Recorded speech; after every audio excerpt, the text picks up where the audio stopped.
Shalom, Shalom, selamat malam Bapak Ibu yang terkasih di dalam Kristus.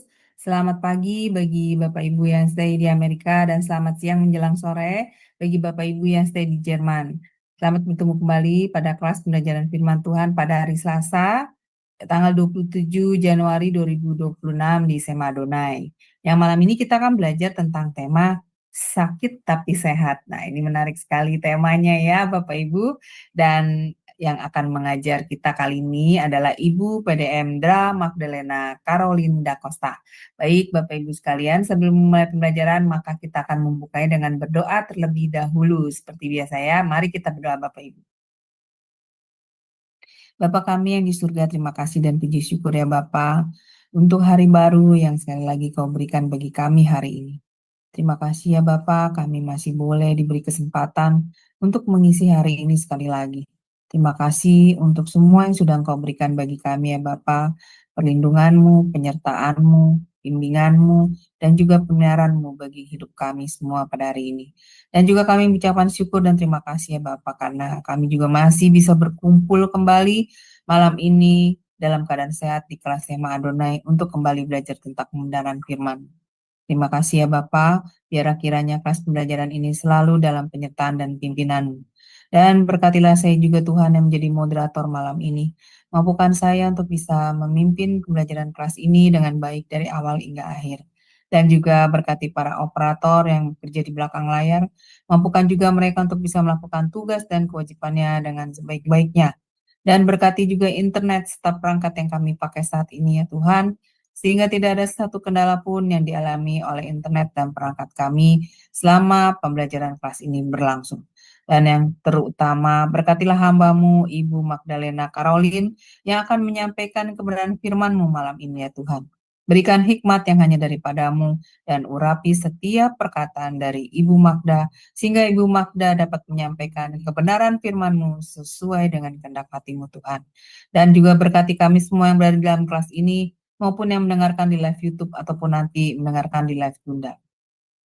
Buka juga ya Tuhan hati dan pikiran kami. Terangi juga dengan Roh Kudus-Mu Tuhan dan berikan hikmat yang hanya daripada-Mu, sehingga kami dapat memahami dan menangkap pengajaran yang disampaikan oleh Ibu Magda malam ini mengenai firman-Mu juga sesuai dengan kehendak hati-Mu Tuhan.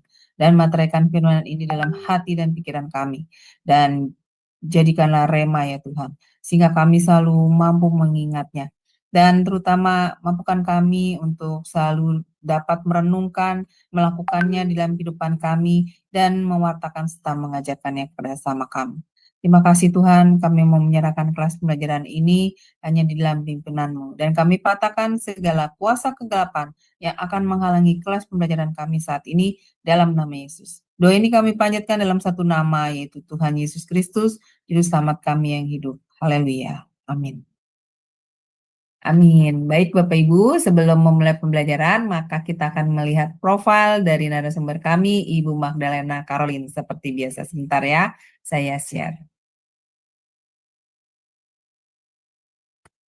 Shalom semua, selamat datang kembali di Zoom Sema Adonai dan di channel YouTube Cahaya Firman. Pada kesempatan kali ini kita akan berkenalan dengan pengajar kita, yakni Ibu Pendeta Magdalena Caroline da Costa, dan berikut adalah profil singkat dari beliau. Magdalena Caroline da Costa, Mojo Agung, Jombang, Jawa Timur, 17 Juli tahun 1973. Orang tua, Pendeta Christoffel Abraham da Costa dan Pendeta Ineke Victorine Lydia I. Gunawan. Status pernikahan, menikah dengan Pendeta Daniel Albertus Vincentius, sarjana teknik. Dikaruniakan 2 anak. 1. Samuela Jessica Adelaide. 2. Samuel Jeremiah David. Pelayanan, mulai melayani Tuhan sejak usia 11 tahun, Gereja Bethany sampai saat ini. Memuridkan wanita sejak usia 15 tahun sampai sekarang.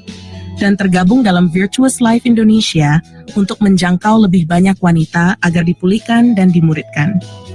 Pada tahun 2004, sempat tinggal di Sydney, Australia, untuk merintis cabang Bethany Sydney yang kini dilanjutkan oleh rekan lain. Pendidikan, tahun 1994, Sarjana Pendidikan, Universitas Widya Mandala, Surabaya, Keguruan Bahasa Inggris dan Seni. Tahun 2019, Magister Science, studi untuk konselor. Lanjut, Certified Coaching dan Mentoring untuk Trauma Healing. Tahun 2024, Magister Divinitas MDiv. ACOM, Asia College of Ministry, Australia. Tahun 2025 menyelesaikan pendidikan S3 di Dayspring Theological University, Texas, Dallas, di Indonesia dan di Israel Bible Center. Pengalaman kerja dan pelayanan. Bidang pendidikan dan terapi, tahun 1996 sampai tahun 2002, mengajar di sekolah YPPI dan Santo Henricus. Tahun 1996 sampai sekarang, menjadi terapis anak autisme di CA Center. 10 tahun terakhir lebih berfokus pada terapi privat. Tahun 2012 sampai tahun 2016, mendirikan sekolah Royal Family untuk anak-anak kurang mampu. Tahun 2004 sampai sekarang, mengajar di Dayspring Theological University, Texas, Dallas, di Indonesia. Bidang konseling dan mentoring. Tahun 2019 sampai sekarang, tergabung di Virtuous Life Indonesia sebagai pemimpin, pelatih, dan mentor. Tahun 2020 sampai sekarang, tergabung di Blessing Counseling sebagai konselor. Tahun 2021 sampai Mei tahun 2024, asisten admin dan akademik di Blessed Bible College Online, Bali. Tahun 2022 sampai sekarang, asisten di Asia College of Ministry, Australia, di Indonesia. Bidang pelayanan dan misi, tahun 2004 sampai tahun 2006, bekerja sebagai terapis lansia di Panti Jompo, Sydney, Australia. Tahun 2006 sampai sekarang, tergabung dalam pelayanan pedesaan di JJP Ministry. Tahun 2006 sampai sekarang, tergabung sebagai fasilitator dalam pelayanan wanita bijak. Tahun 2010 sampai sekarang, melayani di Persekutuan Doa Priscilla Aquila dalam bidang pujian dan penyembahan. Tahun 2017 sampai sekarang, tergabung dalam pelayanan peniup shofar Kota Surabaya. Tahun 2018 sampai sekarang, tergabung di pelayanan wanita Sungai Sukacita Ministry bersama Evangelis Indri Pardede. Tahun 2021 sampai sekarang, melayani di Persekutuan Doa House of Blessing. Ya, baik. Bapak Ibu, tadi sekilas adalah profil dari narasumber kami, Ibu Magdalena Caroline. Baik, sebelum memulai pembelajaran, saya menyapa terlebih dahulu narasumber kami ya. Shalom, selamat malam Ibu Magda. Apa kabar Bu? Iya, Puji ketemu lagi. Tuhan, shalom. Shalom Bali. Gimana Ibu kabarnya? Sehat selalu ya Bu? Baik, sehat. Amin. Baik Ibu, kita sudah tidak sabar untuk mendengar pengajaran Ibu nih mengenai tema sakit tapi sehat. Iya, baik, dipersilakan waktu dan tempatnya kepada Ibu. Oke, terima kasih Bali. Ya, selamat malam, shalom semua Bapak Ibu yang ada di Jerman, di New York, atau dimanapun Bapak Ibu dengar, juga yang sedang menikmati atau mendengarkan di live YouTube. Malam hari ini kita akan belajar mengenai satu tema, yaitu sakit tapi sehat.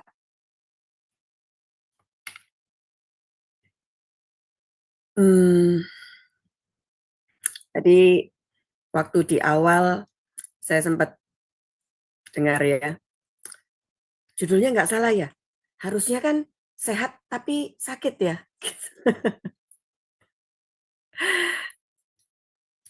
Ya,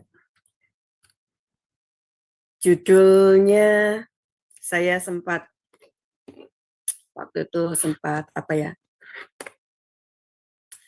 saya sama suami sempat bicara, kemudian waktu kita ngobrol, suami saya bilang gini, ini sebetulnya mau kemana?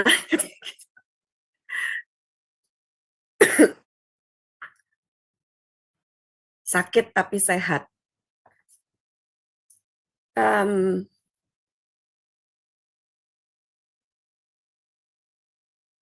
Mungkin saya mau tanya sama Bu Erni kali ya. Ketika tadi Bu Erni bilang bahwa seharusnya sehat tapi sakit ya, gitu. Nah, kalau menurut Bu Erni sendiri, dari judul ini yang ditangkap apa? Ya, silakan Bu Erni. Yang berdasarkan judul ya, sakit tapi sehat atau sehat tapi sakit. Terserah, yang Bu Erni tangkap aja. Sakit. Saya kalau sakit tapi sehat, ya, tapi imannya sehat gitu. Maksudnya mungkin tampak tubuhnya lemah, sakit gitu kan. Nah, tapi dia punya iman kuat, sehat gitu. Dia dekat sama Ada lagi Tuhan yang apa lain? gitu kan. Ya, oke. Jadi lebih ke rohani ya?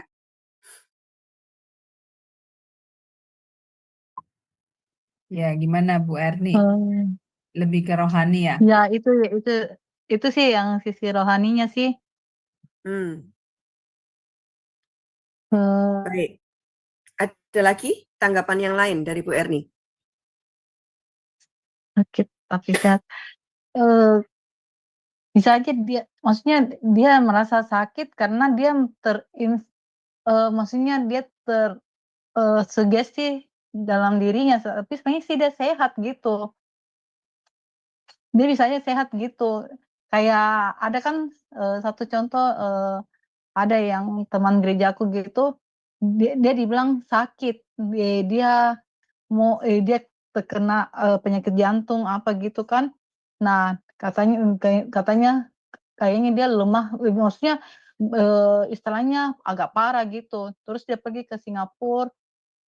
Nah, waktu ternyata dibilang, "Loh ini kan cuma paling-palingan kamu dikasih minum obat aja, ini kan ada maksudnya kayak bakteri kah atau apa di sekitar jantungnya," gitu kan. Nah waktu dia keluar gitu, keluar dari habis konsultasi dan dokter, keluar dari kamar ruang konsultasi gitu, langsung dia kelihatan sehat gitu. Padahal yang waktu dia datang itu kayak lemah, kayak orang benar-benar sakit, kayak tidak ada kekuatan gitu. Pokoknya kelihatan benar-benar seperti orang sakit gitu. Ya seperti itu. Oke. Iya. Kalau dari Bu Aling gimana? Dulu ya Bu, saya Oh, ini silakan Bu Heni. takutnya Iya, silakan. saya lari. Ya kalau menurut saya ini Bu, ini adalah orang yang sakit secara fisik Bu. Jadi tentang gangguan pikiran, ya, kesehatan gitu. Tetapi kan yang sakit itu kan fisik ya Bu ya. Tetapi rohaninya dia kuat, dia sehat, dia beriman, dia percaya. Itu menurut saya Bu. Oke. Terima kasih Bu Heni. Ayo Bu Aling, silakan. Kalau saya simpulkan dari temanya yang mengatakan bahwa sakit tapi sehat, malah kalau saya berpikirnya malah fisiknya itu sehat Bu gitu, tapi kerohaniannya gitu loh yang sakit Bu gitu. Jadi jasmaninya sehat tapi rohaninya yang sakit.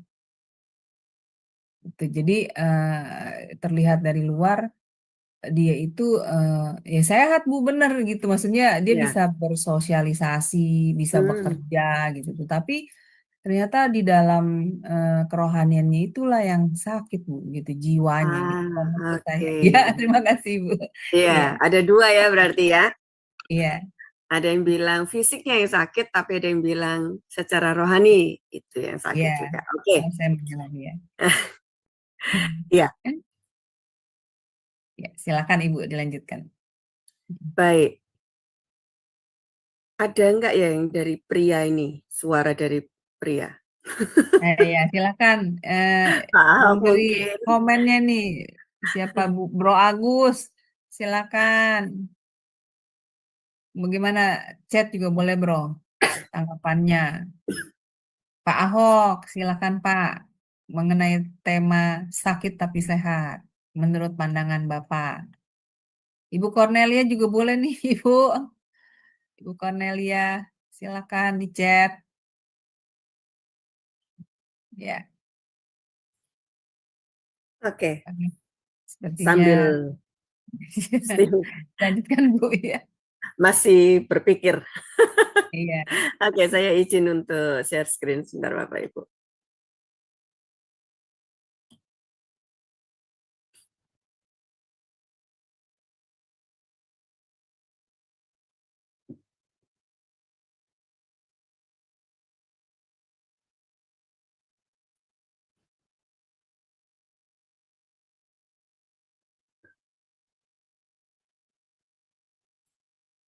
Ya, sudah terlihat Bapak Ibu? Ya, sudah Bu. Oke.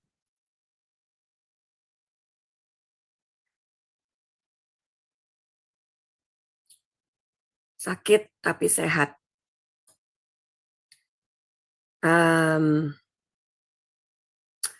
Tadi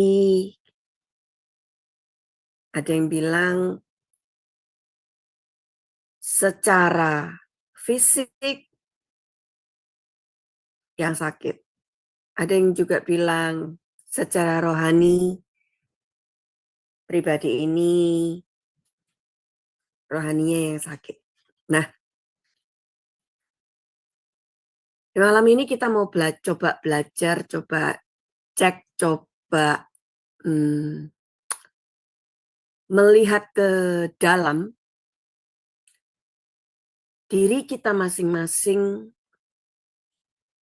Kira-kira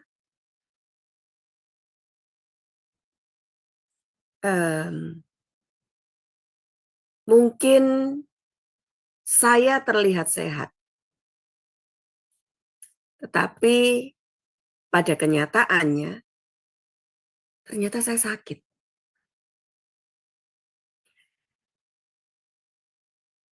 Saya mungkin bisa berhahaha sama Bu Aling ketika bercerita, ketika kami bertemu, mungkin saya bisa wah gitu ya. Tetapi ternyata di dalam saya sedang menangis.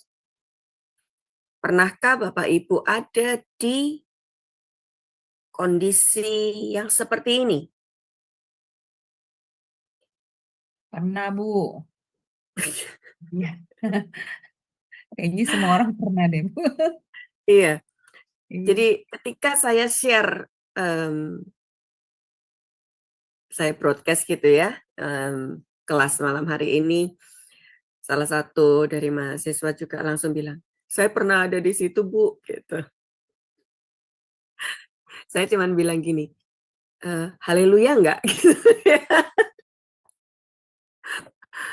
Haleluya banget Bu, gitu ya.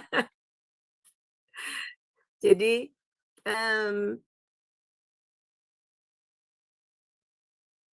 untuk mengakui bahwa ternyata saya sakit, itu tidak mudah. Karena kita itu masih, kita masih suka mempertahankan ego kita masih suka mempertahankan harga diri kita, di mana kita tidak mau terlihat lemah, kita tidak mau terlihat bahwa I'm not okay, kita tidak mau terlihat saya lagi ada di bawah nih, saya sedang tidak baik-baik saja. Sepertinya ada banyak kita itu tidak berani mengakui bahwa I'm not okay.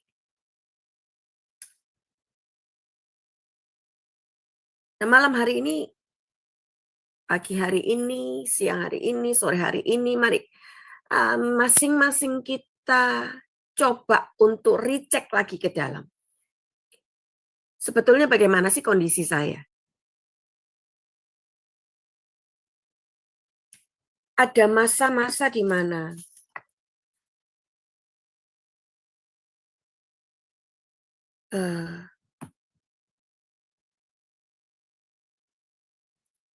saya berusaha untuk menampilkan yang terbaik dari diri saya. supaya terlihat oke, atau malah saya sedang memperlihatkan sisi terluka saya terhadap orang lain.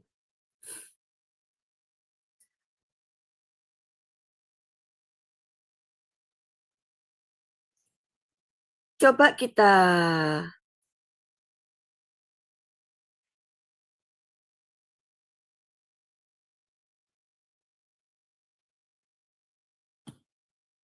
lihat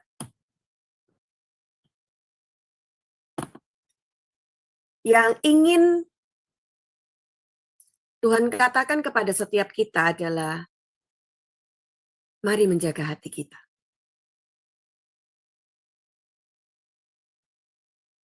Kenapa? Mengapa kita harus menjaga hati? Mengapa kita harus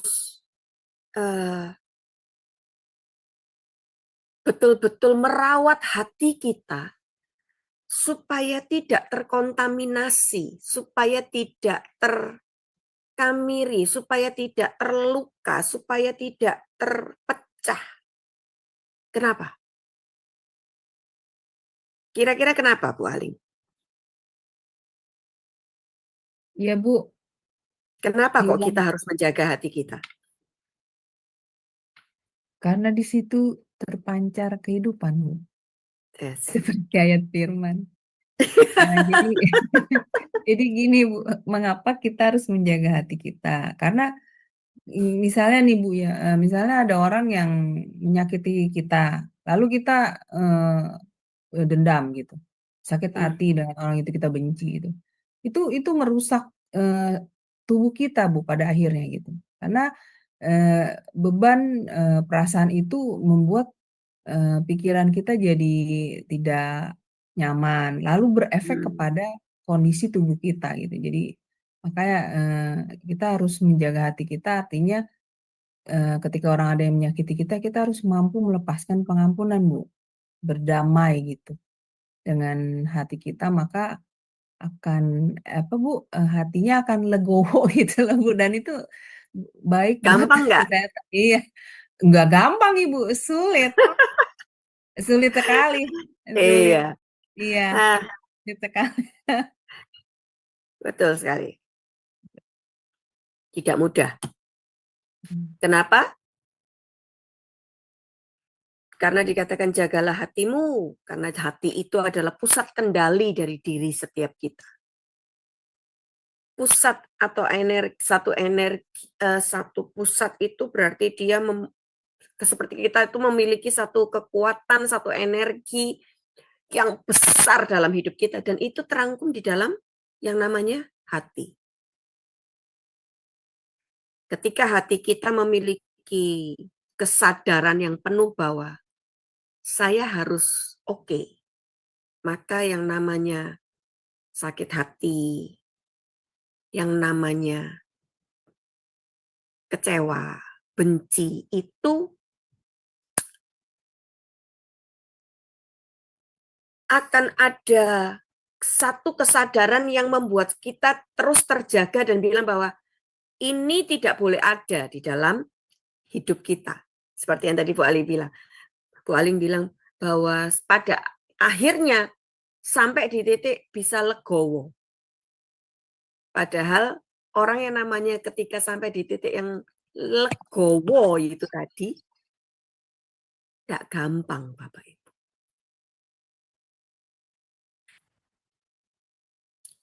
Nah, kita mau lihat, kenapa kok kita harus menjaga hati kita?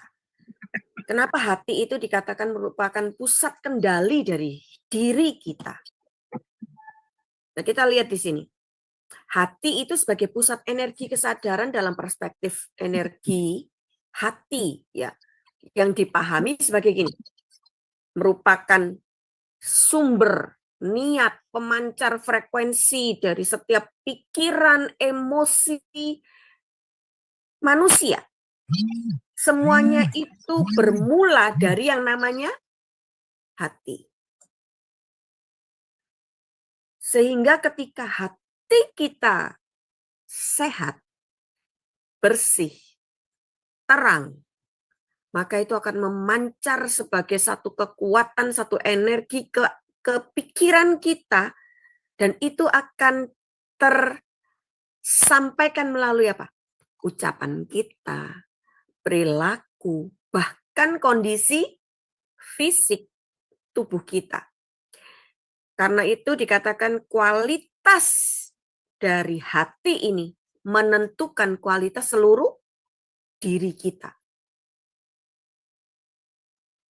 Sampai sini paham ya, Bapak Ibu ya. Saya minta betul-betul kita belajar. Nah, kemudian yang kedua, kenapa kok kita harus menjaga hati? Karena hati itu akan memancarkan satu frekuensi atau satu kekuatan yang dominan. Hati itu akan memancarkan satu kekuatan yang terus-menerus. Sehingga seperti contoh, ketika hati kita itu bersih, ketika hati kita itu penuh dengan yang namanya sukacita, damai, maka ada yang namanya begini, ada hati yang rela, bisa, yang tadi dibilang sama Bu Aling, legowo, penuh dengan rasa syukur, sehingga kita bisa mengafirmasi diri kita mengenai begini, aku ini sehat. Itu kita bisa katakan, tapi ketika hati kita sakit, yang isinya jadi apa? Cuman sakit hati, cuman hal-hal yang negatif saja. Tidak ada yang kita bisa bilang bahwa aku akan bisa atau memperkatakan sesuatu yang positif. Afirmasi kita memperkatakan firman yang bisa sungguh-sungguh menguatkan diri kita. Tidak bisa. Karena ketika hati kita itu gelap atau dibilang tertutup dengan yang namanya sakit hati, kebencian, ketakutan. Nah itu yang dibilang akhirnya membuat apa? Kita akan punya satu daya tahan tubuh itu langsung lemah dan kemudian tidak seimbang tubuh. Orang lain mungkin melihat kita ini, orang lain mungkin melihat kita, oh kamu baik-baik saja, oh kamu kelihatannya oke kok, tapi ternyata tidak. Itu akan mempengaruhi semua apa yang kita katakan, apa yang kita putuskan, dan bagaimana cara kita bersosialisasi dengan orang-orang yang ada di sekeliling kita. Makanya dikatakan tubuh dan kehidupan itu akan mengikuti suasana hati kita. Kekuatan atau bagaimana terang yang ada di dalam hati itu yang akan memancar keluar. Jadi tubuh dan kehidupan itu akan mengikuti.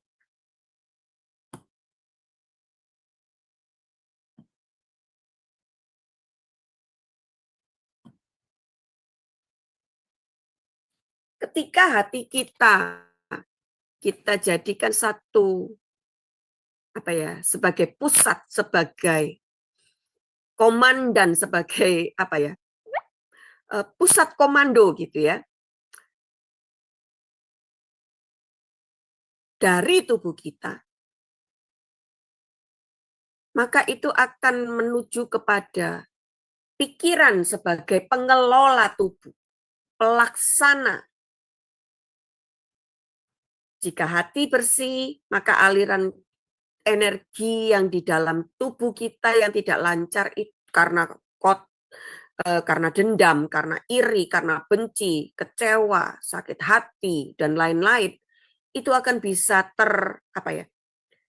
terbilas, tergeser, tergusur dengan sukses gitu ya. Karena hati kita terang. Tapi ketika hati kita dipenuhi dengan yang namanya kesakitan, tidak akan ada yang bisa menahan apa yang namanya ini sakit fisik.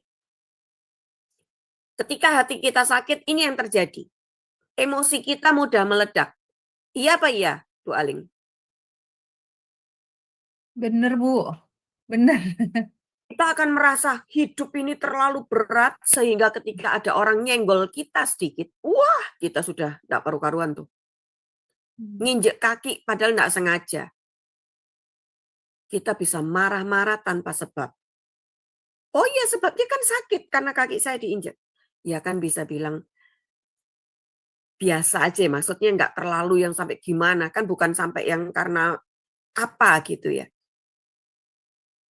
Tapi karena hati kita ini lagi tertutup oleh sesuatu yang negatif, apa yang kita lakukan, apa yang kita putuskan, apa yang kita pikirkan, apa yang kita ucapkan, itu jadinya adalah hal-hal yang membuat sekeliling kita jadi ikut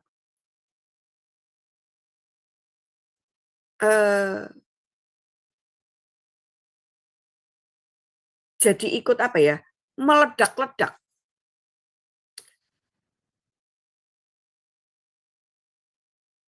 Ketika hati kita rusak, maka rusaklah seluruh tubuh. Karena dikatakan tadi hati itu sebagai pusat, sebagai komandan, sebagai satu pemicu, satu kendali. Saya mau menggambarkan bagaimana pentingnya hati, kenapa kok harus dijaga. Kita jalan dulu. Ketika hati kita bersih, sehat, maka hubungan kita dengan Tuhan itu akan jadi mudah. Waktu kita berdoa, waktu kita mendengarkan firman, waktu kita berinteraksi dengan hamba Tuhan yang sedang menyampaikan firman, sedang memberikan nubuatan mungkin.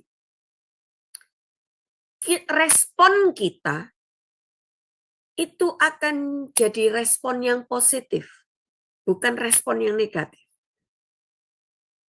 Itu akan seperti ini, seperti ada satu tali yang bisa menghubungkan kita dengan Tuhan. Hati kita bisa selaras dengan Tuhan.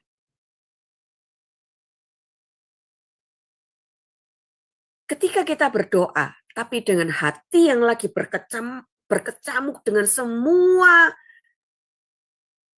permasalahan kita,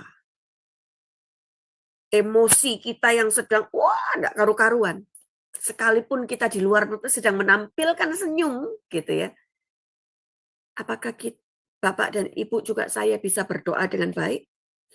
Bisa membaca firman, merenungkan firman dengan baik? Enggak bisa. Saya jamin enggak bisa. Baca bisa, tapi enggak ada yang masuk maksudnya. Kita tidak akan bisa merasakan yang namanya hadirat Tuhan. Kita tidak akan bisa merasakan apa yang namanya kasih Tuhan, kuasa Tuhan, menyentuh hati kita. Tidak cuma sekedar, lagu ini enak sih, sepertinya Tuhan datang. Bukan yang seperti itu, tetapi betul-betul kita bisa menikmati Tuhan. Ketika hati kita sehat.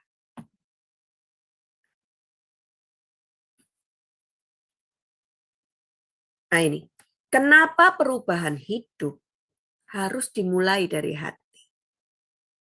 Ketika kita menginginkan sesuatu yang baik dalam hidup kita, maka kita akan memperkatakan hal-hal yang positif. Bu Aling kalau pagi bangun tidur, yang Bu Aling katakan apa?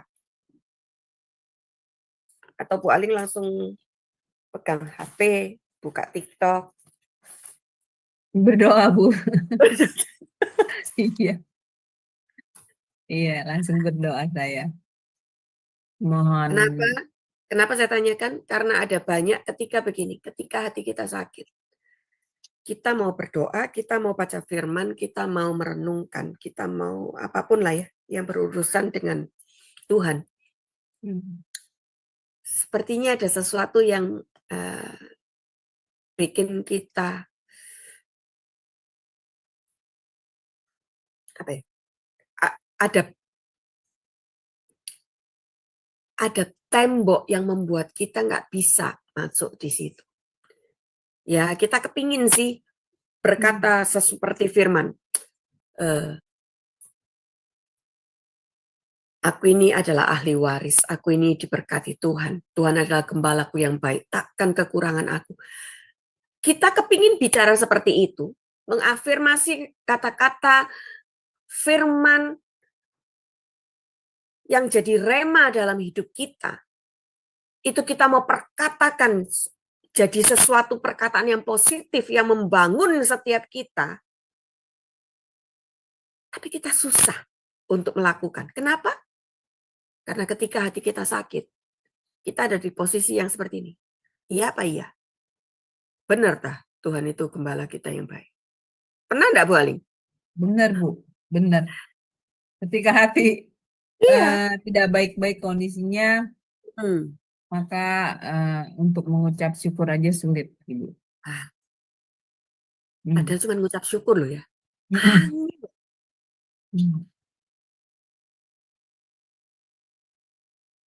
Penting sekali kita, kalau kita mau hidup kita berubah, maka itu dimulai dari hati kita.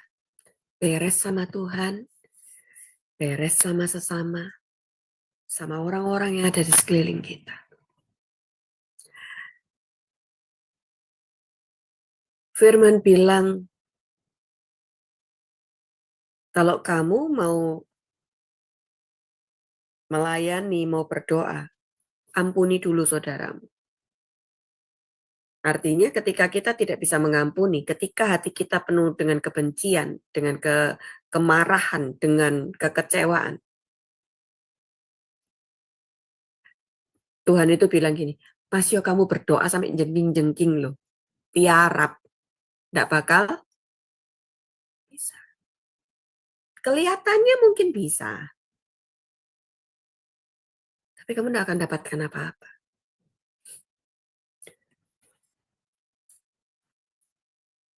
Waktu hati kita baik, pikiran pun akan jadi baik. Hidup kita pada akhirnya juga akan berubah sesuai dengan apa yang kita perkatakan. Karena hati kita sudah selaras sama hatinya Tuhan. Ini adalah mekanisme yang kita lihat sesuai dengan firman. Tapi seringkali apa? Kita kesulitan untuk kita bisa merubah hati kita.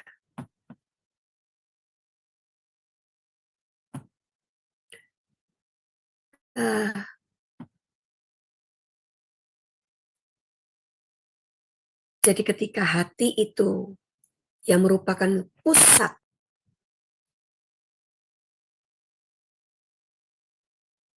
dia diterangi oleh firman Tuhan, kasih Tuhan, maka dia akan memancarkan sesuatu kekuatan ke dalam pikiran kita, ke dalam tubuh kita, dan itu akan membuat seluruh kehidupan kita yang mungkin tadinya tidak baik-baik saja, tapi jadi tiba-tiba kok ini kok jalannya kok enak ya, kok mau melakukan ini kok enak ya, ketemu sama ini bicara kok enak ya.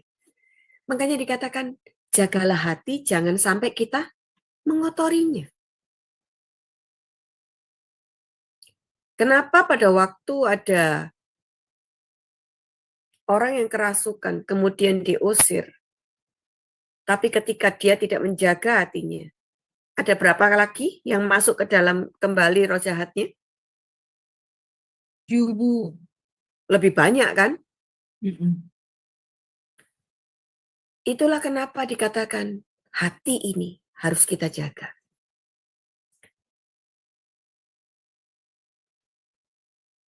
Saya harap sampai di sini kita mengerti ya, bahwa itulah pentingnya mengapa kita harus bisa menjaga hati kita.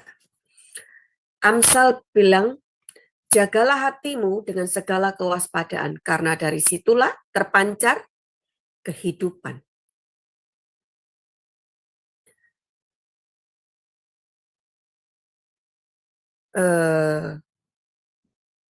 Di terjemahan lain dikatakan begini, peliharakanlah hatimu terlebih daripada segala yang patut dipeliharakan.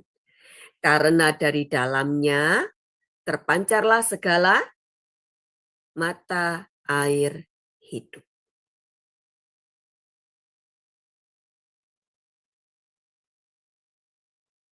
Firman ini jelas.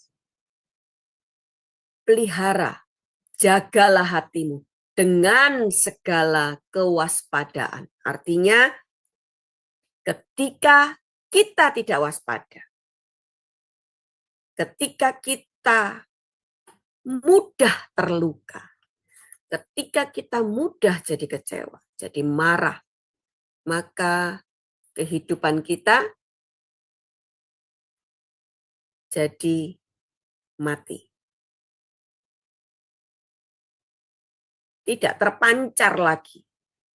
Karena kalau di terjemahan baru dikatakan karena dari situlah terpancar kehidupan. Kalau yang di lama dibilang apa? Dari segala yang patut dipelihara, peliharalah hati.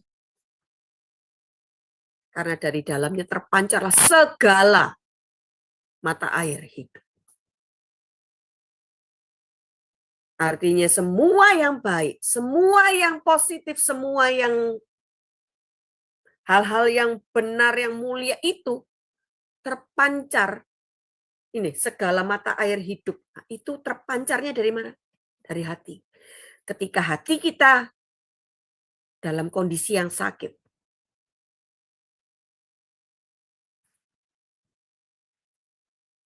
maka sebetulnya saat itu kita sedang seperti ini, seperti ya sepertinya hidup tapi kayak mati gitu ya. Kita harus menjaga hati karena dari sana terpancar kehidupan, mata air hidup.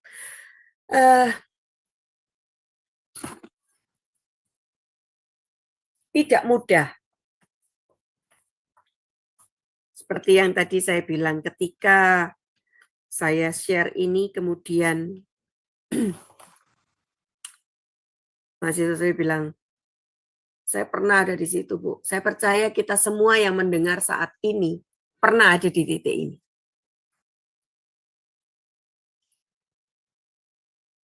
Mungkin apa yang kita bicarakan malam hari ini, pelajari malam hari ini, itu merupakan pengingat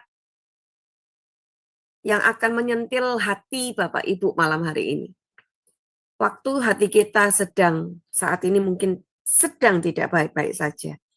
Itu yang akan mengingatkan bahwa saya harus cepat-cepat nih berubah. Supaya apa? Kalau kita tidak berubah, kalau hati kita kotor, kalau hati kita dipenuhi dengan hal-hal yang negatif, ini yang terjadi. Tubuh kita akan jadi sarang penyakit.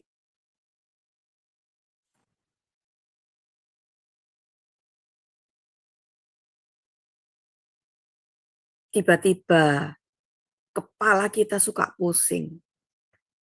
Perut kita jadi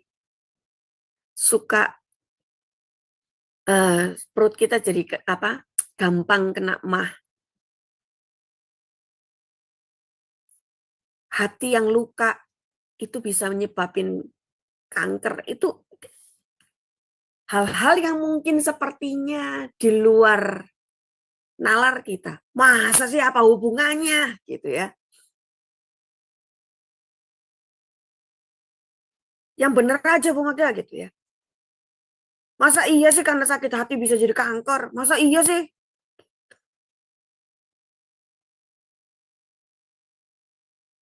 Karena kecewa terus bisa jadi macam-macam.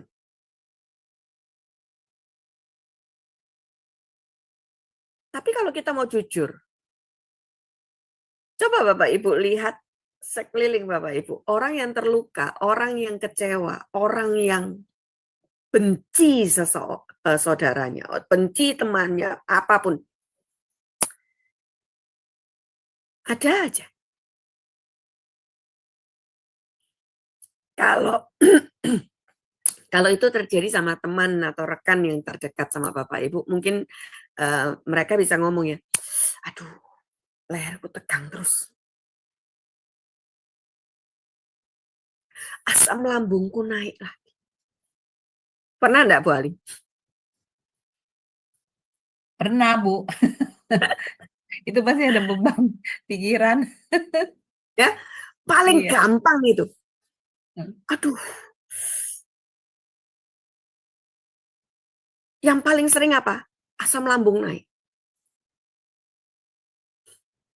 Itu paling sering dialami ketika apa? Hati kita tidak baik-baik saja.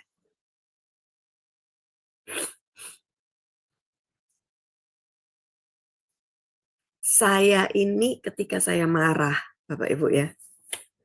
Kalau saya marah, bukan marah sebenarnya. Kalau saya kecewa, gampang banget. Ketika saya kecewa, yang namanya tiba-tiba flu, pilek gitu ya, itu bisa tidak berhenti-berhenti. Jadi kalau saya bilang, oh saya baik-baik saja. Ya, beda ini kalau memang saya lagi mungkin karena cuaca, karena apa, itu lain. Itu cepat banget sembuhnya. Tapi kalau itu berurusan dengan hati, ketika saya kecewa marahnya gitu ya, karena marah, kemudian saya kecewa karena perlakuan seseorang atau gimana. Tiba-tiba saya flu, dan itu tidak sembuh-sembuh. Jadi paling gampang saya lihatnya. Makanya saya bilang, ketika kita mau mengkoreksi, kenalilah tubuh Bapak Ibu. Waktu aku marah, biasanya apa ya yang terjadi? Waktu aku kecewa, apa yang terjadi? Kalau Bapak Ibu aware, itu gampang sekali dikenali. Makanya saya bilang, saya itu paling gampang ketika saya kecewa. Saya itu bisa flu dan kemudian itu lama sembuhnya. Nggak sembuh-sembuh bahkan. Tapi begitu saya rilis pengampunan, saya mengampuni juga diri saya sendiri. Tiba-tiba aja berhenti. Itu berbodak ya. Boleh percaya, boleh tidak. Gitu. Masa iya? Kenyataannya seperti itu. Itu di saya.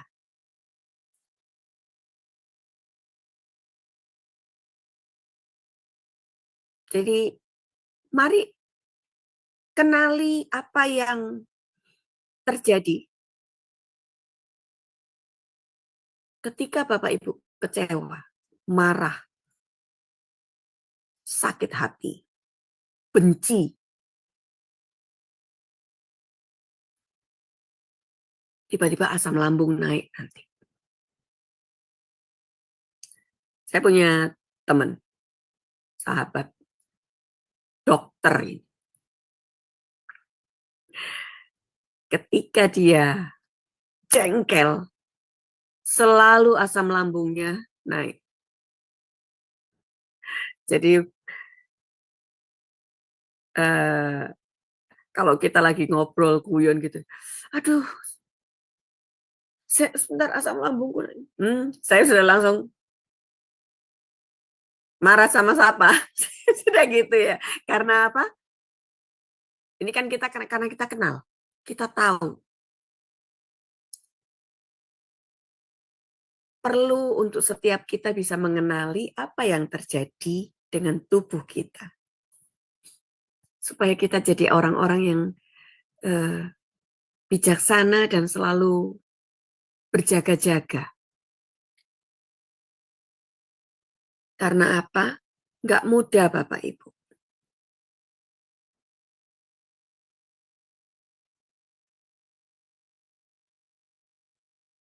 Waktu penyakit itu ada dalam tubuh kita bakal nggak enak semua. Seringkali kalau Bapak Ibu pernah dengar, ada orang yang tadinya sakit kanker bahkan sampai di stadium akhir. Ternyata ketika dia rekonsiliasi dengan entah siapa ya yang membuat dia sakit hati, kecewa, benci, tiba-tiba sembuh. Saya mau bilang begini loh, Tuhan itu dia sangat memperhatikan Bapak, Ibu, dan saya. Dia tidak mau kita itu sibuk dengan apa yang namanya sakit hati, kekecewaan, kemudian marah, lalu benci. Ada banyak hal yang terjadi dalam kehidupan kita. Ketika kita stuck di situ, itu akan membuat semua jalan yang kita mau jalani ke depan, itu tertutup semua. Seperti yang tadi di awal saya bilang, ketika saya tanya sama Bu Aling, gampang enggak? Gampang. Tidak mudah.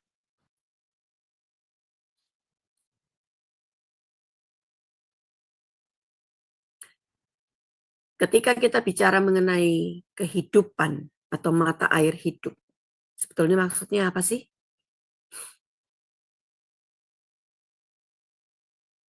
Apa sih Bu maksudnya Bu? Kita ini Jadi manusia. Nah, kita manusia ini inginnya apa kalau hidup? Bu Aling mau apa? kalau saya hidup Bahagia. maunya ya bahagia, tentram gitu, Bu. Tenang gitu. Maunya begitu, Bu. Bahagia, banyak harta gitu ya. Dihormati. Loh, iya kan? Ya, Bahagia, banyak harta, dihormati, dicintai, dan lain-lain.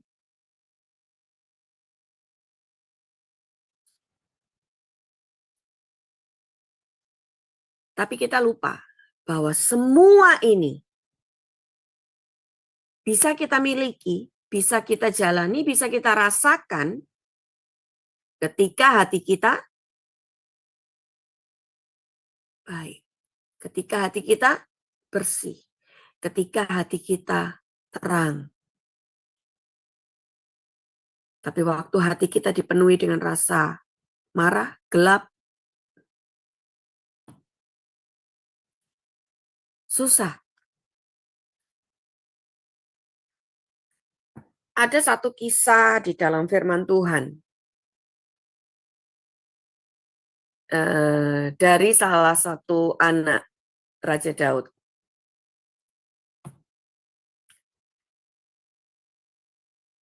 Tahu Absalom, Bapak Ibu? Coba, ini kisah sekolah minggu yang mungkin kita sering dengar. Saya mungkin bisa dapat jawaban. Kira-kira seperti apa sih? Siapa sih Absalom itu? Apa sih? Bagaimana sih si Absalom? Apa yang membuat dia sampai di titik marah? Hatinya itu penuh dengan kemarahan, dendam, sakit, kecewa. Apa yang membuat Absalom sampai seperti itu? Ada yang tahu?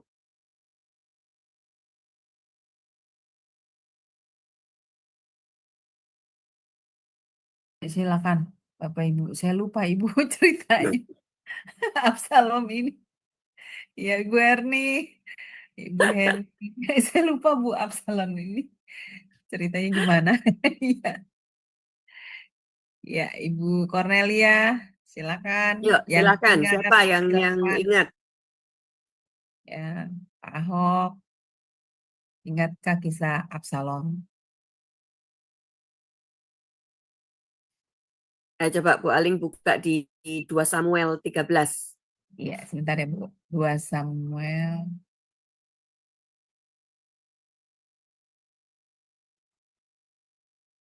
2 Samuel 13 ayat berapa Bu? 22.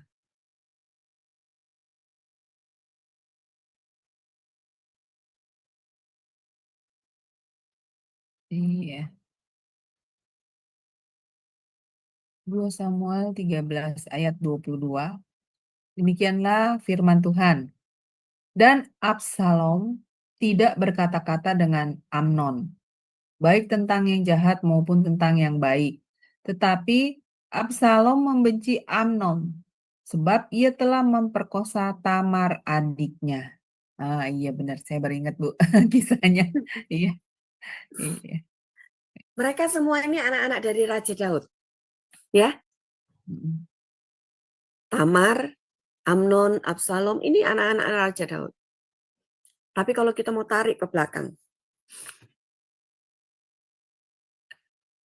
Raja Daud memiliki kesalahan yang dilakukan.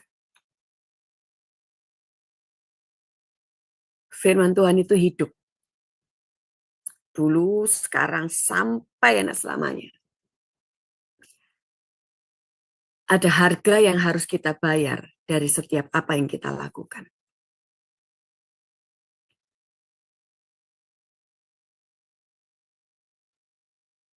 Jadi ketika kita melakukan kesalahan, apakah Tuhan mengampuni? Mengampuni. Ketika kita minta ampun, ketika kita bertobat, ketika kita kembali kepada Tuhan, Dia itu selalu penuh dengan kasih, penuh dengan pengampunan. Dia akan menerima Bapak, Ibu, dan saya. Tetapi ini yang terjadi. Hukum tabur tuai itu tetap ada. Ketika Daud melakukan kesalahan dengan Batseba, apakah mereka berdua bertobat? Bertobat. Apakah Tuhan hukum? Hukum. Anak yang dikandung oleh Batseba mati. Mereka melakukan pertobatan yang bukan main-main. Mereka sungguh-sungguh bertobat.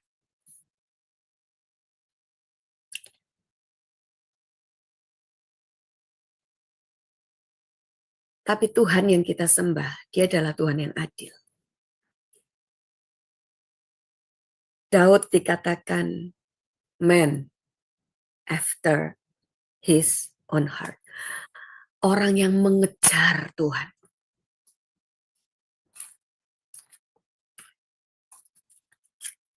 Bahkan kalau Bapak Ibu pergi ke Israel, ada satu statement di situ. Aku adalah milik kekasihku, kekasihku adalah milikku.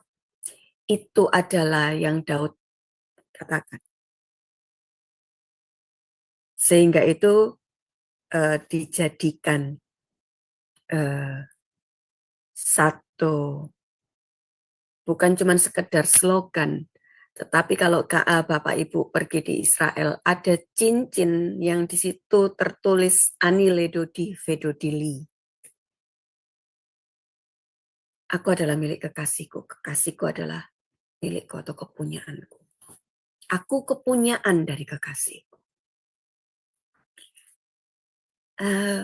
Waktu saya sama suami ke Israel, Tuhan izinkan kami sempat ke sana.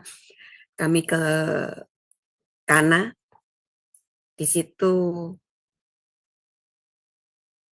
kami sempat juga lihat yang namanya cincin itu juga. Tapi kami belinya bukan di situ sih, ada di, saya lupa. Itu betul-betul menggambarkan bagaimana hati Daud kepada Tuhan. Hati Tuhan kepada Daud.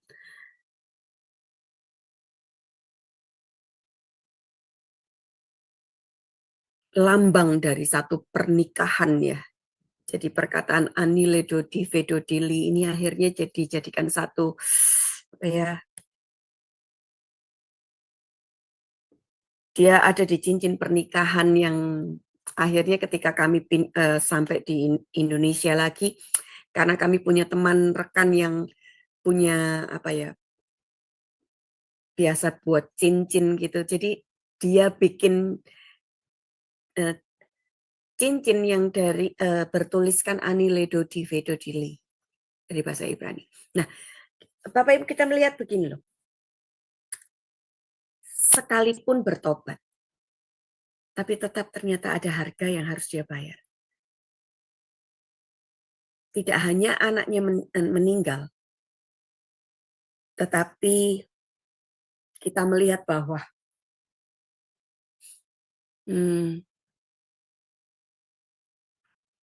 anak-anak dari Raja Daud yang melihat apa yang dilakukan oleh papanya, mereka sebetulnya kecewa. Tapi Daud, satu sisi dia tidak bisa menjadi seorang papa yang baik. Lepas dari bahwa dia memiliki hubungan yang luar biasa dengan Tuhan ya. Ketika Amnon memperkosa Tamar, adik dari Absalom, Daud tidak bertindak sebagaimana seharusnya seorang ayah. Itu yang membuat Absalom marah, benci, kecewa. Tidak hanya sama Amnon, tapi juga kepada Daud.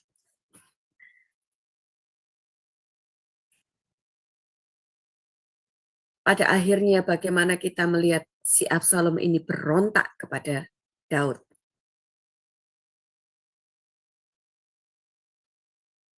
Efeknya panjang dari dosa yang istilahnya dibiarkan. Daud bertobat, tetapi dia tidak memperlakukan apa yang dia sedang kerjakan, repentance ini, kepada seluruh keluarganya.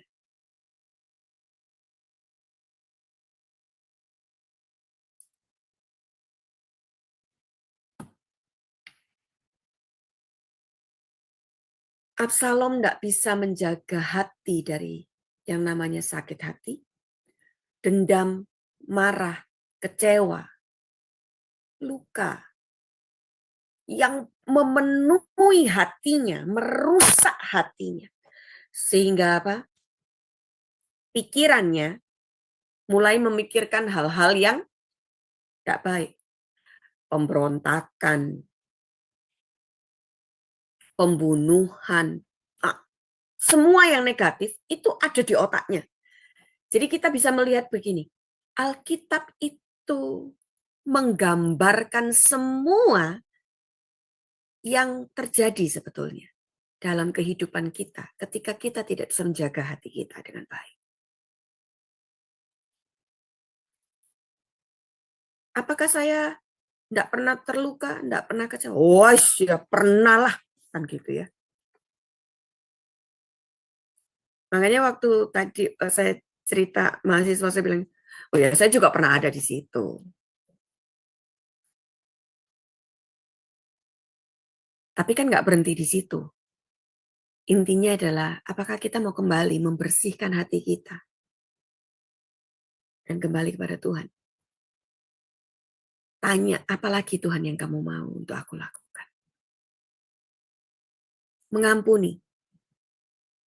Wangel Bu, loro kabeh hatiku gitu ya. Rasanya berdarah. Wah. Di sini rasanya tersayat-sayat.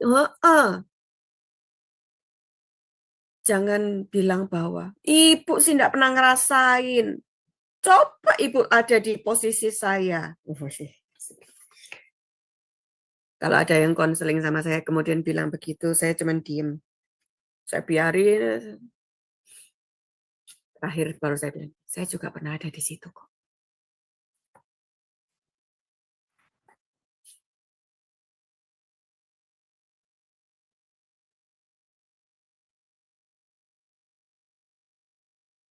Orang yang terluka cenderung melukai orang lain. Orang yang tidak bisa mengampuni itu akan berusaha menyakiti terus orang lain. Orang yang marah, kecewa, semua tindakan, semua pikiran, perilaku itu akan memperlihatkan hal-hal yang negatif semua.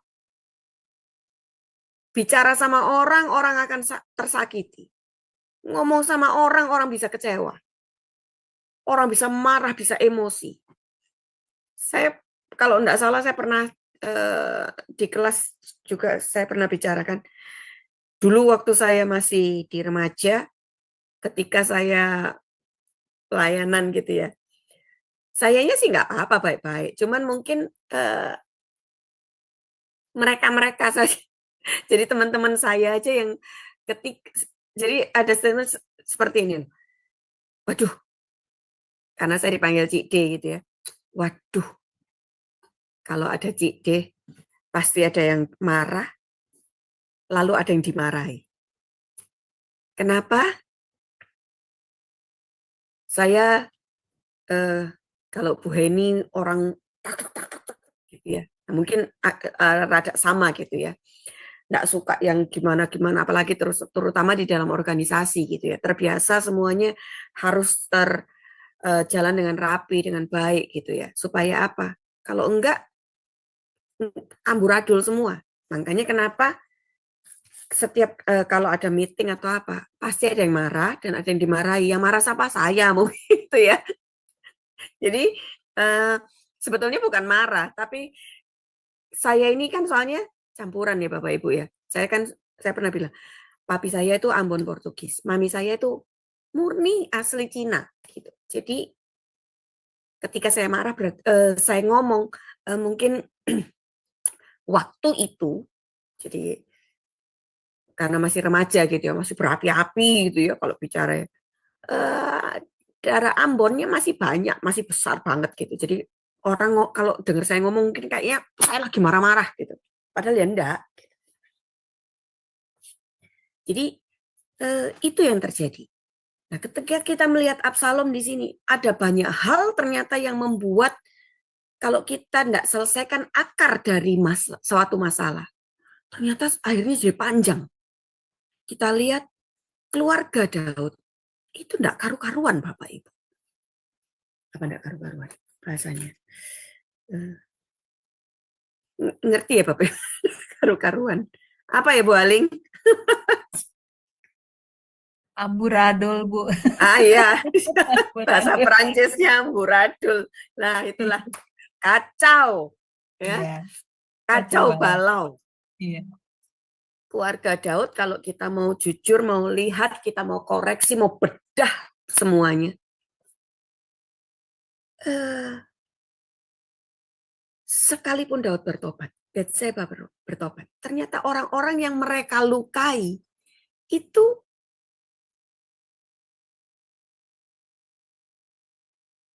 jadi kecewa, sakit hati, dan itu berakibat tidak baik dalam kehidupan mereka berdua dan keluarga Daud. Efeknya ternyata panjang. Bagaimana kita lihat papanya si Batseba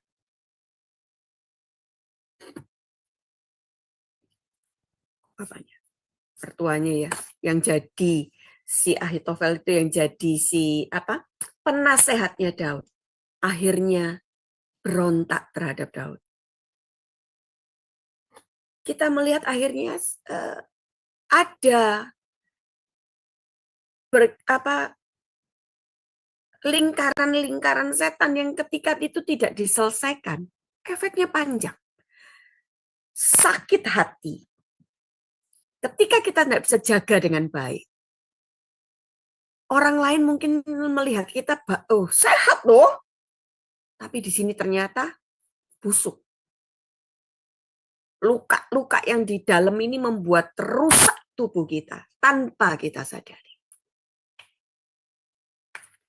Makanya nggak enak, Bu, sakit, Bu. Pada waktu kita harus melepaskan pengampunan, pada waktu kita harus melepaskan, ya wis, kata maaf, itu hati kita kayak dan ini yang terjadi. Amnon bukan mati dibunuh sebetulnya, tapi dia rambutnya si Absalom, maaf, itu panjang Bapak Ibu. Jadi ketika dia lari dari kejaran, ini yang terjadi. Rambutnya dia tersangkut di dahan dan akhirnya mati.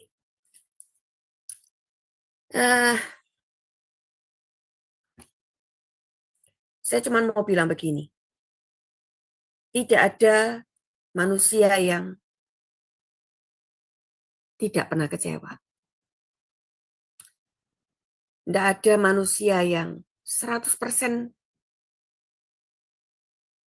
gak pernah terluka, gak pernah benci sama orang, gak pernah sakit hati. Mungkin kita akan bertemu dengan orang yang selalu begini, aku gak apa-apa kok, aku baik-baik saja. Percayalah Bapak Ibu, cuma di mulut itu.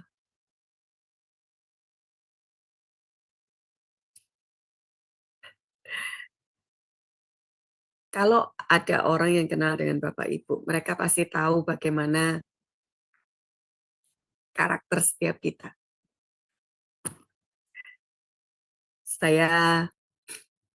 Saya pernah bilang sama orang terdekat saya, aku enggak apa-apa kok, aku baik-baik saja. Tahu jawabannya Bapak Ibu? Aku tahu kamu kok, kamu memang selalu ngomong baik-baik saja, tapi kamu goling-goling, kamu nguak gitu ya. Karena apa? Jengkel. Karena apa yang kita mau tidak tersampaikan dengan baik, tidak kita dapatkan. Hati yang pahit itu seperti kanker yang memakan habis tubuh manusia.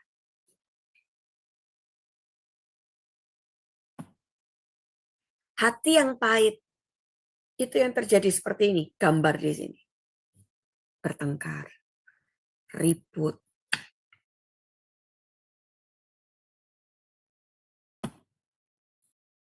Banyak orang berusaha keras menjaga harta, tetapi sedikit orang berusaha untuk jaga hati. Seringkali kita bekerja keras untuk menjaga hubungan dengan orang lain. Menjaga supaya orang lain nggak marah. Menjaga supaya orang lain nggak terluka. Menjaga supaya orang lain tidak melupakan kita. Tapi Bapak Ibu jangan lupa. Ada hati, yaitu hati kita. Hati Bapak Ibu yang harus dijaga.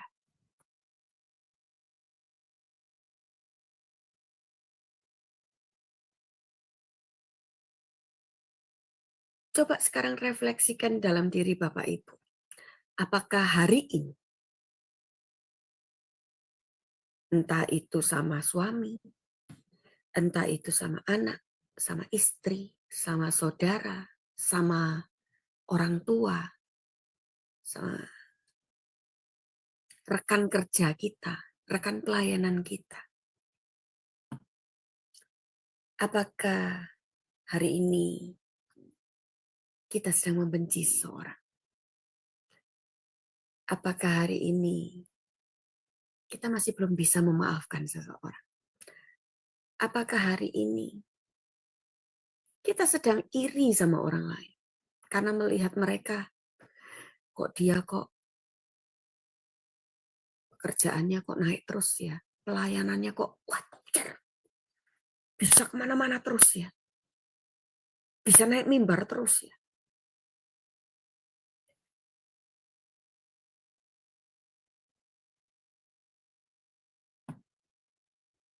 Apakah hari ini Bapak, Ibu, dan saya lagi ngerundel terus, menggerutu terus, bersungut-sungut terus?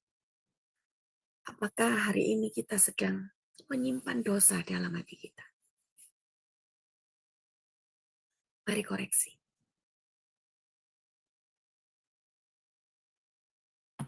Apakah hari ini kita sedang membiarkan kesombongan itu menyelinap dalam hati kita tanpa kita sadari?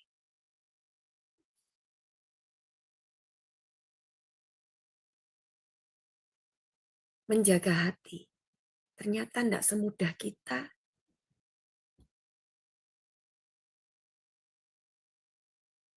mencoba untuk menjaga perasaan orang lain. Kita lagi lupa bahwa dengan menjaga perasaan orang lain, hati kita lagi sakit banget.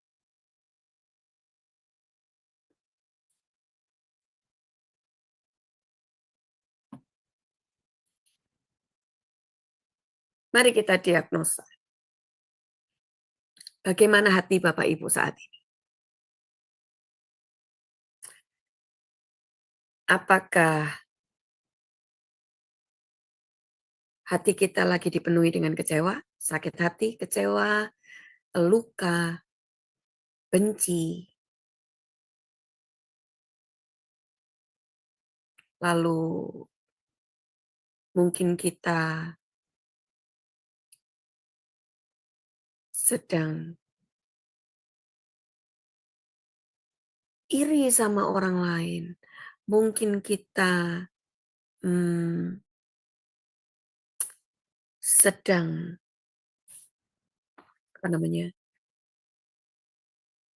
bukan terobsesi, tapi terikat sama yang namanya games, sama yang namanya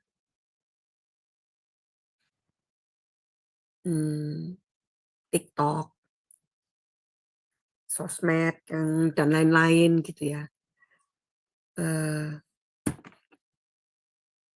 Mungkin kita sedang memerlukan transplantasi hati yang dilakukan oleh Tuhan.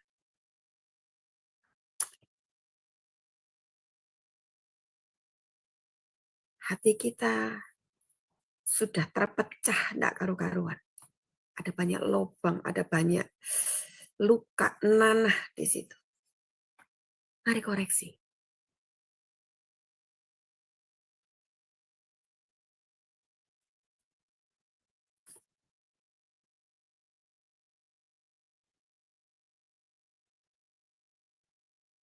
Kita perlu untuk Tuhan membedah hati kita.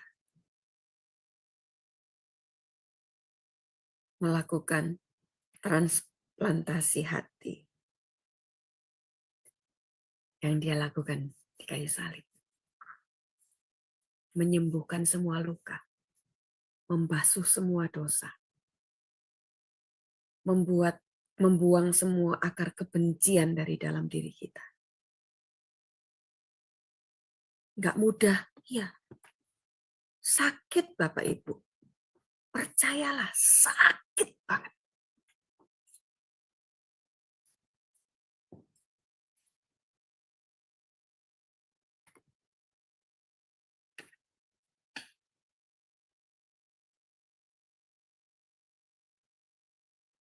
Tapi percayalah,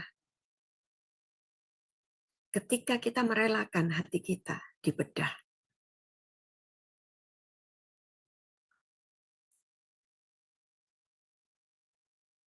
Bapak, Ibu, dan saya akan merasakan apa yang namanya sehat secara utuh. Sakit fisik itu bisa diobati, Bapak Ibu, karena itu kelihatan. Oh, lukanya berdarah, ada nanahnya, bisa dibersihkan. Kalau misalnya robek bisa dijahit, patah bisa disambung.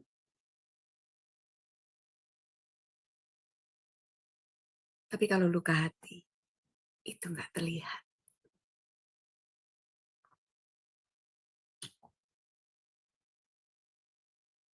Tapi akibatnya itu lebih parah dari luka yang terlihat.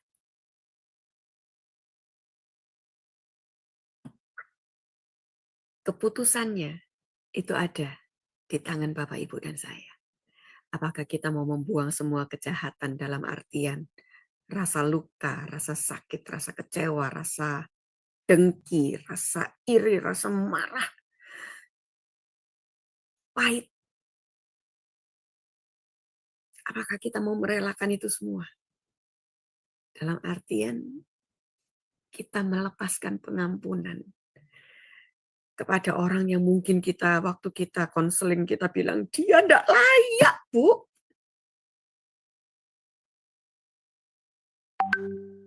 Kok enak?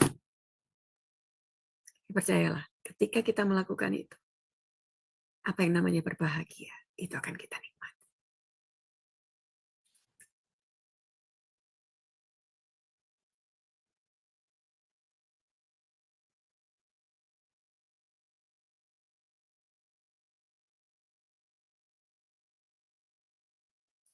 Sekali lagi, coba cek ke dalam hati Bapak, Ibu, dan saya.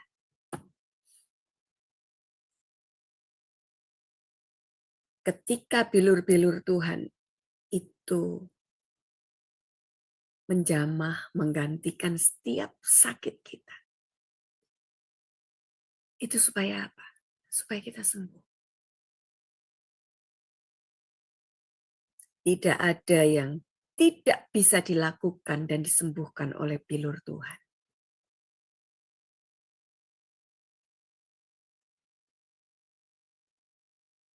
Tapi Bu, suami saya itu tidak layak buat diampuni. Dia sudah pergi sama WP Gombel, dia sudah begini ABC. Kok enak, Bu?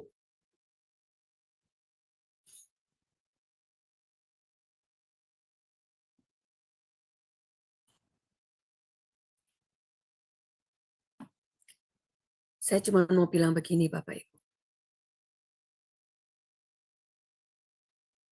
Apa yang tidak enak, apa yang menurut kita itu sepertinya sulit untuk dilakukan. Tetapi ketika kita melangkah untuk mau melakukannya, kesembuhan secara penuh itu akan kita miliki. Bu Magda kan tidak pernah merasakan apa yang namanya diselingkuh. Sekali lagi saya dari tadi sudah bilang, saya pernah ada di sana Bapak Ibu.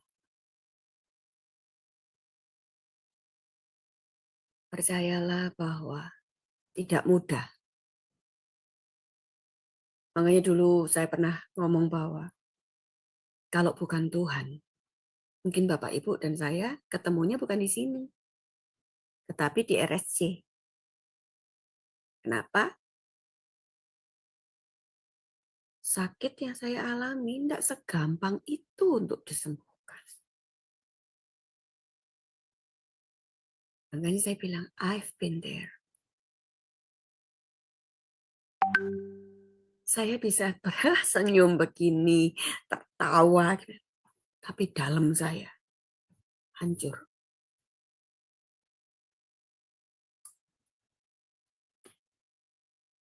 Sampai saya bisa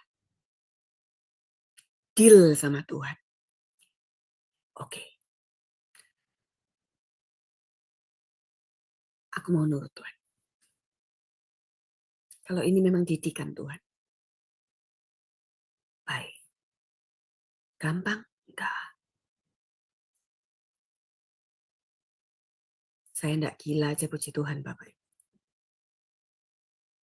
Karena enggak cuma sekali.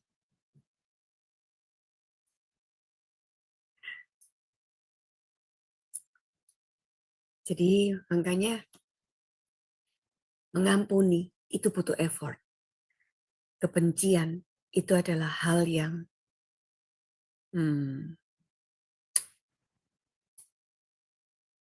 mungkin sepertinya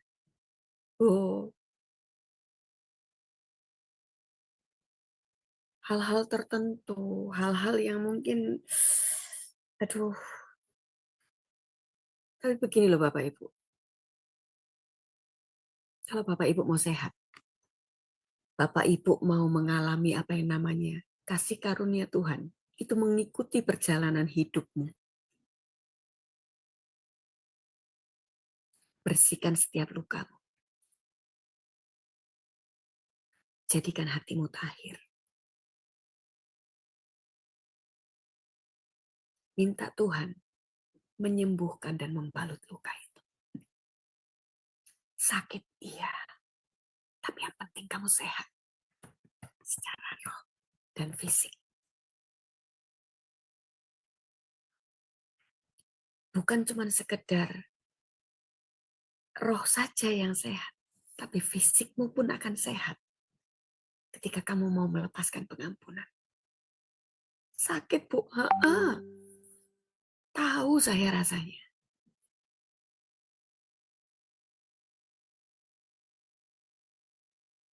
Ibu kan enggak pernah diludahi, pernah. Ibu kan enggak pernah ditempel, pernah. Ibu enggak pernah diselingkuh, pernah.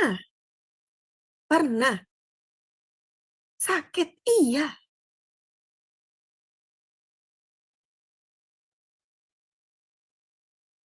Tapi bagaimana responmu dan responku, itu yang akan menentukan. Apakah kita mau bahagia atau terus-menerus ada di dalam yang namanya lingkaran setan, luka itu terus.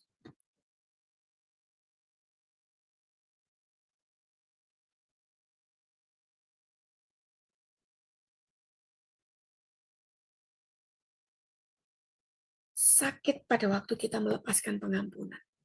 Sakit pada waktu kita memaafkan. Sakit pada waktu kita menerima orang yang membuat kesalahan, yang sudah meninggalkan kita, yang sudah melupakan kita, untuk kita bisa menerima lagi, mencintai lagi. Sakit, iya.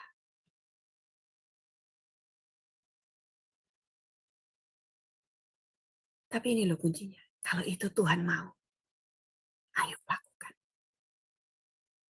Kalau itu yang Tuhan mau, mari kita dengan taat melakukannya.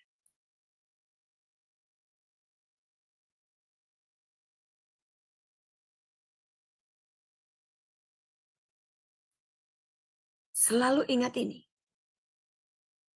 Tidak ada manusia yang sempurna, ya. Semua orang pernah terluka, ya. Tapi keputusan untuk kamu mau sembuh atau tidak, itu tergantung Bapak, Ibu, dan saya. Keputusan untuk kita mau sehat atau tidak, tergantung Bapak, Ibu, dan saya. Keputusan kita untuk kita mau menjadi orang yang merdeka atau tidak, itu tergantung Bapak, Ibu, dan saya. Terserah orang lain mau jungkir balik, cari cara menjatuhkan kita. Sakarepmu, gitu ya. Yang penting kamu sehat.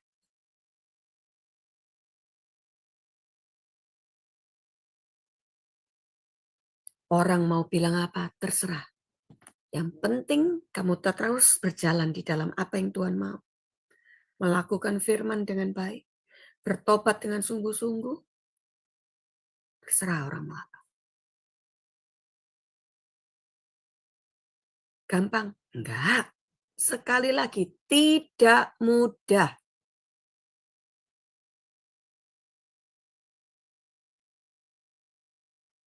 Tetapi hasilnya bagus. Kesakitan itu akan terbayarkan dengan cinta dan anugerah Tuhan yang luar biasa yang tidak bisa dibeli oleh apapun. Damai sejahtera itu akan penuh kita miliki.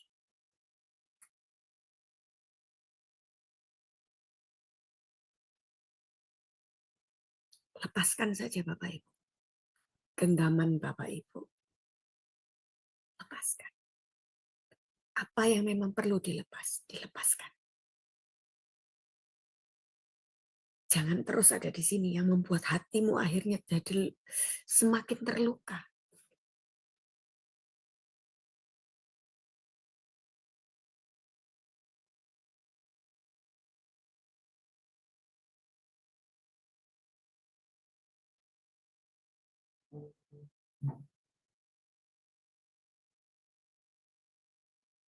Ketika kita mau semua orang merasakan kasih daripada Tuhan,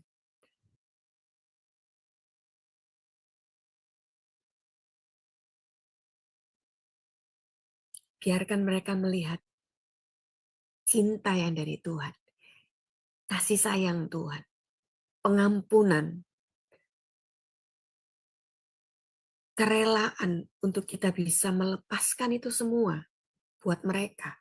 Orang-orang yang menyakiti kita, melukai kita, mengecewakan kita.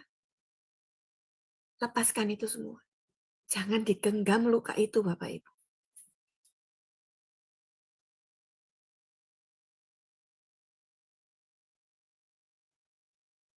Selalu ingat ini. Kasihi dan cintai dirimu. Seperti Tuhan mencintaimu.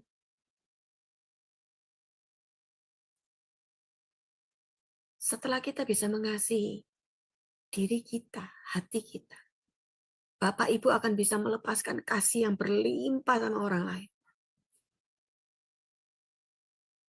Tapi ketika Bapak Ibu sendiri tidak bisa mencintai diri Bapak Ibu, bagaimana caranya Bapak Ibu bisa mencintai orang lain? Memaafkan orang lain. Ketika kita tidak bisa memaafkan diri kita sendiri. Ketika kita selalu bilang, memang kamu ini, Magda, kamu ini memang yang cari masalah terus, kamu ini memang pribadi yang tidak benar. Ketika terus kita memperkatakan hal yang negatif tentang diri kita sendiri, kapan Bapak Ibu dan saya mau sembuh?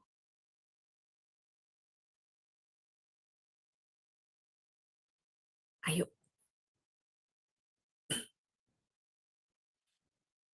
Saya selesai, tetapi mari.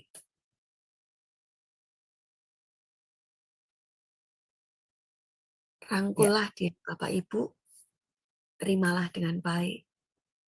Lepaskan pengampunan, supaya apa?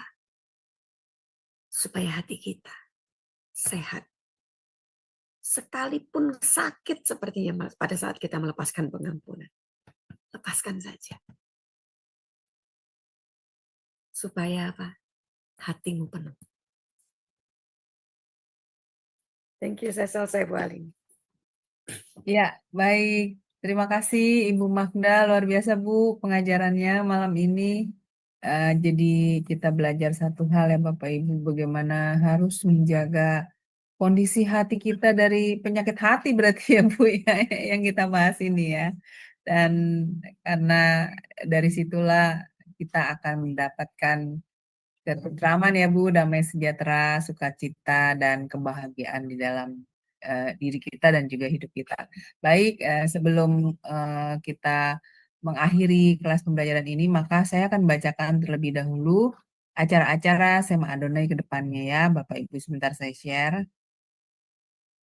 Ya, baik sudah tampak di layar ya, Bapak Ibu. Baik untuk besok, hari Rabu, tanggal 28 Januari 2026, di jam 21:10 waktu Indonesia Barat, di Sema Adonai akan kembali ada kelas pembelajaran firman. Dan kita akan belajar tentang materi eksposisi 1 Yohanes. Dan diambil dari 1 Yohanes 4 ayat 2 sampai dengan 6. Dan ini sudah masuk sesi yang ke-8. Dengan temanya kali ini adalah ujilah setiap roh, yang akan dibawakan seperti biasa untuk kelas hari Rabu. Narasumber kami yaitu Ibu Pendeta Dr. Suryani Watimena MTH dan moderatornya adalah Ibu Ali, saya sendiri. Kemudian di hari Kamis 29 Januari 2026 di jam 20.30 waktu Indonesia Barat di Sema Adonai akan kembali ada kelas pembelajaran firman. Dan kita akan belajar tentang materi eksposisi kitab Matius, diambil dari Matius 5 ayat 1 sampai dengan 16. Dan ini sudah masuk sesi yang ke-8. Dengan temanya kali ini adalah pelajaran khotbah di bukit part yang pertama, yaitu rahasia hidup bahagia, yang akan dibawakan oleh Bapak Gembala kami sendiri, yaitu Pak Pendeta Daniel Palungan, dan moderatornya adalah Pak B. Sam Siagian. Selanjutnya Bapak Ibu, ini adalah renungan pagi Sema Adonai, diadakan setiap hari, mulai dari hari Senin sampai dengan Sabtu, dimulai dari jam 5.30 pagi waktu Indonesia Barat, dan dilayani oleh hamba-hamba Tuhan yang sangat memberkati. Jadi Bapak Ibu sekalian, untuk renungan pagi Sema Adonai ini dapat Bapak Ibu ikuti lewat Zoom Sema Adonai atau lewat channel YouTube Cahaya Firman. Dan bagi Bapak Ibu yang belum mensubscribe channel YouTube baru kami, C Firman, tolong subscribe ya Bapak Ibu. Dan bagi Bapak Ibu yang sudah mensubscribe channel YouTube baru kami, C Firman, tolong subscribe sekali lagi dengan penulisan @cfirman79-X9O6O. Dikarenakan ini adalah channel kami yang paling terbaru kembali. Dan juga Bapak Ibu tolong subscribe juga channel kami yang dengan penulisan @cfirman-C3X bagi Bapak Ibu yang belum mensubscribe-nya. Dan Bapak Ibu juga tolong subscribe channel YouTube baru kami satu lagi yang bernama Sema Adonai Plus dengan penulisan @Sema Adonai Extra. Dikarenakan di channel Sema Adonai Plus ini Bapak Ibu bisa melihat keseluruhan rekap dari acara-acara kelas Sema Adonai lewat channel C Firman ya yang terdahulu. Dan juga Bapak Ibu tolong bantu share channel C Firman ini kepada yang lain supaya semakin banyak juga orang-orang yang bisa mengikuti keseluruhan acara-acara dari kelas Sema Adonai lewat channel C Firman, terutama program-program dari kelas Sema Adonai yang tidak di-live-kan di channel-channel lain, seperti program Renungan Pagi Sema Adonai, kemudian Renungan Pagi dari Bapak Gembala kami sendiri, yaitu Pak Pendeta Daniel Palungan, yang diadakan setiap hari Jumat 1 kali dalam seminggu, dan juga ibadah online Sema Adonai. Dengan Bapak Ibu membantu men-share channel C Firman kepada yang lain, sekaligus Bapak Ibu telah membantu channel kami C Firman untuk menjadi lebih berkembang dan menjadi berkat lagi bagi banyak orang. Terima kasih Bapak Ibu atas perhatiannya. Nah, kita akan mengakhiri kelas pembelajaran kita ya malam ini. Dan jika Ibu Magda ada closing statement masih untuk menutup kelas kita, dipersilakan. Jika tidak ada, Ibu boleh menutupnya dengan doa bagi kami semua. Dipersilakan. Oke, terima kasih Bu Aling. Saya kira sudah jelas banget ya. Mari kita jaga hati kita dengan baik supaya yang namanya sakit-sakit itu nggak ngikutin kita terus. Memang nggak enak Bapak Ibu ya, tetapi mari Tuhan mau untuk kita bisa sungguh-sungguh memiliki yang namanya sehat, baik fisik maupun rohani. Mari kita berdoa. Bapa, kami mengucap syukur, terima kasih. Terima kasih Engkau mengingatkan kami, terima kasih Engkau terus membawa kami semakin hari semakin mengerti apa yang harus kami lakukan dan apa yang tidak boleh kami lakukan. Biar melalui pembelajaran pada malam hari ini, pada pagi hari ini, siang hari ini, sore hari ini terus bisa mengingatkan kami, untuk kami masing-masing, mengkoreksi, kembali merefleksikan, untuk setiap kami bisa menjaga hati kami dalam kondisi baik, kondisi terjaga tanpa terkontaminasi oleh yang namanya sakit hati, kebencian, kecewa, pahit, iri, kesombongan, semuanya Tuhan. Supaya sungguh hati kami menjadi hati yang luar biasa, subur, terang, dan tidak terkamiri oleh apapun. Terima kasih Bapa. Biar sungguh-sungguh Engkau yang menjadi pusat dan raja di dalam hati kami. Engkau yang memerintah sepenuhnya. Supaya sungguh-sungguh tidak ada lagi kekecewaan yang akan ada dan mengikuti kehidupan kami. Terima kasih untuk setiap kami yang ada di Zoom maupun di live YouTube maupun di nanti teman-teman atau rekan-rekan kami lain yang akan mendengarkan di YouTube secara tunda. Tuhan, Engkau yang memberkati, Engkau yang memberikan pengertian. Roh Kudus, Engkau yang terus menyingkapkan apa yang tidak kami mengerti. Supaya setiap perkataan tidak cuma sekedar jadi kata-kata yang lepas begitu saja. Tapi bisa menjadi perkataan yang hidup bagi setiap kami yang mendengarkan. Terima kasih Bapak. Berkati Sema Adonai, berkati setiap orang-orang yang ada di dalamnya. Apapun yang mereka kerjakan. Setiap siswa, setiap kami yang ada di kelas maupun di YouTube. Tuhan, apapun yang menjadi pekerjaan kami, pelayanan kami, usaha kami, keluarga kami. Engkau yang membuat berhasil, Engkau yang memberkati, memberi kami damai sejahtera. Di dalam nama Yesus, kami sudah berdoa dan mengucap syukur. Amin. Amin. Amin. Baik, terima kasih Bu Magda untuk pelajarannya Bu. Malam ini sangat memberkati kami semua dan memberikan kami satu pencerahan ya Bu ya bagi bagaimana kita harus bersikap ya Bu sebagai anak-anak Tuhan dan mengerti apa yang dikehendaki Tuhan. Dan saya juga berharap semoga pelajaran malam ini juga sangat memberkati Bapak Ibu semua ya.